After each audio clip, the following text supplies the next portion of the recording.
अगर तुम सच में ब्रह्मचर्य का पालन करना चाहते हो, तो सबसे पहले खुद से पूछो, क्या तुम इसके लिए तैयार हो? क्या तुम सिर्फ एक कल्पना में जी रहे हो, या वास्तव में वो आग तुम्हारे भीतर है जो काम वासना की जड़ों को जला सकती है? ब्रह्मचर्य कोई साधारण नियम नहीं, ये आत्मा की आग है, तपस्या का वो स्वरूप जो केवल शारीरिक संयम नहीं, बल्कि मानसिक, भावनात्मक और आध्यात्मिक आत्मविजय है। यह एक यज्ञ है जिसमें कामनाओं की आहुति देनी पड़ती है, हर रोज, हर पल। लोग सोचते हैं कि ब्रह्मचर्य मतलब है खुद को रोकना, लेकिन सच्चाई ये है कि ब्रह्मचर्य का अर्थ है खुद को ऊपर उठाना, एनर्जी को सप्रेस नहीं करना, बल्कि उसे ट्रांसफॉर्म करना। और यदि तुमने इन 7 बातों को नहीं समझा, तो हर बार तुम्हारा संकल्प चकनाचूर होता रहेगा, जैसे एक कांच का ग्लास जो बार बार उन्हीं हाथों से टूटता है जिन्हें उसे संभालना था। पहली बात, काम ऊर्जा कोई पाप नहीं, वो सृजन की शक्ति है। लेकिन जब उसका प्रवाह नीचे की ओर होता है, तो वो तुम्हें पशु बना देती है। और जब वही ऊर्जा ऊपर उठती है, तो तुम्हें देवता।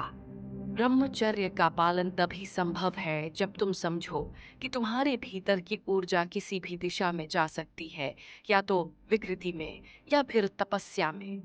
जैसे एक नदी अगर बांध में रोकी जाए तो वो बिजली बन जाती है, वैसे ही काम की शक्ति जब नियंत्रित होती है, तो वो तेज, स्मृति, ओज और आत्मबल में बदल जाती है। दूसरी बात, तुम्हारा मन ही तुम्हारा सबसे बड़ा शत्रु है। जब तक मन की दिशा बाहर की ओर है, तब तक आंखों से वासना, कानों से विकार और सपनों में भी पतन बना रहेगा। इसीलिए ध्यान, मंत्र जप और सत्संग से मन को अंदर की ओर मोड़ो। जब मन को भीतर का आनंद मिलने लगेगा, तब उसे बाहर के आकर्षण फीके लगने लगेंगे। तीसरी बात, ब्रह्मचर्य संगत से शुरू होता है। तुम्हारे दोस्त, तुम्हारा इंटरनेट, तुम्हारी स्क्रीन, तुम्हारे जोक्स, ये सब डिसाइड करते हैं कि तुम्हारे विचार किस ओर जाएंगे। अगर तुम हर रोज उन चीजों को कंज्यूम कर रहे हो जो काम को उत्तेजित करती हैं, तो फिर तुम बाहर से कुछ भी करो, अंदर की लड़ाई हारते रहोगे। ब्रह्मचर्य के लिए वो संगत चुनो जो तुम्हें ऊपर उठाए, न कि तुम्हें गिराए, जो तुम्हें याद दिलाए कि तुम एक आत्मा हो, शरीर नहीं। चौथी बात, नींद से पहले का 1 घंटा ब्रह्मचर्य का असली इम्तिहान है। दिन भर की सारी ऊर्जा वहीं तय होती है। या तो तुम उस समय प्रार्थना में जाओगे, जप में जाओगे, या फिर स्क्रीन में, फैंटेसी में और फॉल में। उस 1 घंटे को पवित्र बना दो और देखो कैसे तुम्हारे स्वप्न तक शुद्ध होने लगते हैं। पांचवी बात, आहार तुम्हारे विचारों का बीज है।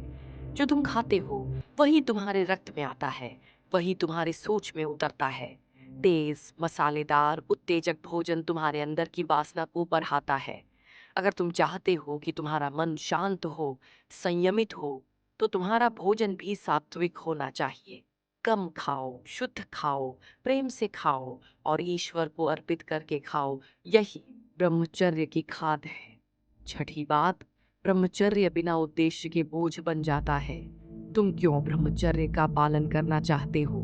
क्या सिर्फ इसलिए कि शास्त्र कहते हैं, या इसलिए कि तुम कुछ बनना चाहते हो जो सामान्य लोग नहीं बन सकते?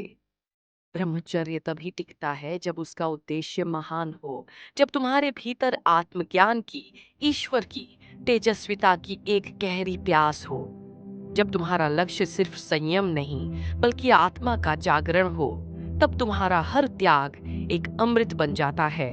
और अब आती है 7वीं बात, ईश्वर की शक्ति के बिना ब्रह्मचर्य एक भ्रम है। खुद पर भरोसा जरूरी है, लेकिन खुद को प्रभु से जोड़ना उससे भी ज्यादा जरूरी। तुम्हें रोज प्रार्थना करनी होगी, सच्चे मन से, गहराई से।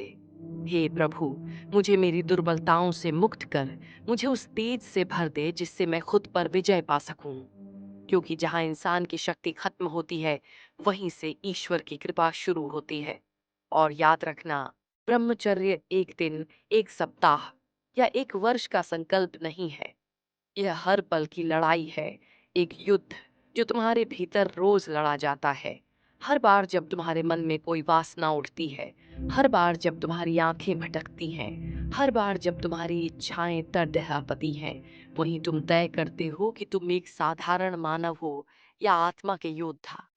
और अगर आज भी तुम हार रहे हो,